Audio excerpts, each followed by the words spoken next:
Brother Thomas Paul ഓടി നടന്ന് ശുശ്രൂഷ ചെയ്യുന്നൊരു വ്യക്തിയാണ്. അനേകം മക്കൾക്ക് മാനസാന്തരം നൽകുന്നു. അനേകം മക്കൾക്ക് പരിശുദ്ധാത്മാവിനെ ലഭിക്കാനുള്ള വഴിയൊരുക്കി കൊടുക്കുന്നൊരു വ്യക്തിയാണ്. തീർച്ചയായും നമ്മുടെ പ്രാർത്ഥന അനിവാര്യമാണ്. നാളെയും രാവിലെ 9 മണിക്ക് ഇതാണ് തുടങ്ങുന്നത്. മറ്റൊരു കാര്യം സൂചിപ്പിക്കാനുള്ളത്, നാളെ നമുക്കറിയാം നമ്മുടെ ശുശ്രൂഷകൾക്കെല്ലാം അത് പൂർത്തീകരിക്കുന്നത് നമ്മുടെ മൊത്തത്തിലുള്ള കൂട്ടായ്മയിലാണ്. ആ കൂട്ടായ്മ പൂർണ്ണമാകുന്നത് സ്വസ്ത്ര കാഴ്ചയിലൂടെയാണ് അല്ലേ? ഒരു ശുശ്രൂഷ അത് പൂർത്തീകരിക്കുന്നത് നമ്മുടെ കൂടി പങ്കാളിത്തത്തോടുകൂടിയാണ്.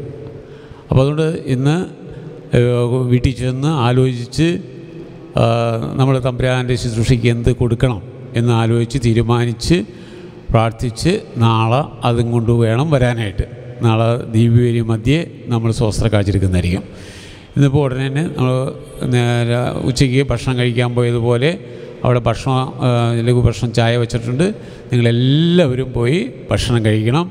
നാളെയും നിങ്ങളെല്ലാവരും വരണം. Praise the Lord. ഹല്ലേലൂയ.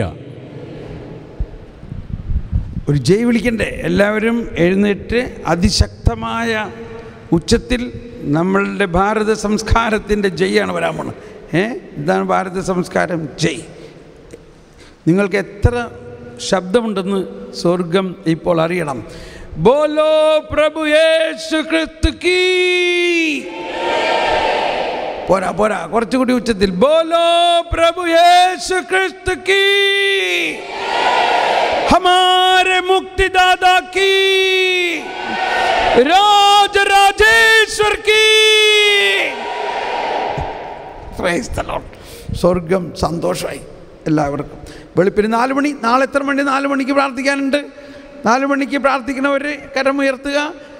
കർത്താവേ, 4 മണിക്ക് ഞാൻ പ്രാർത്ഥിക്കുന്നതോടൊപ്പം പരിശുദ്ധാത്മാവ് ഇവരെല്ലാവരെയും എണിപ്പിച്ച് പ്രാർത്ഥിപ്പിക്കണേ.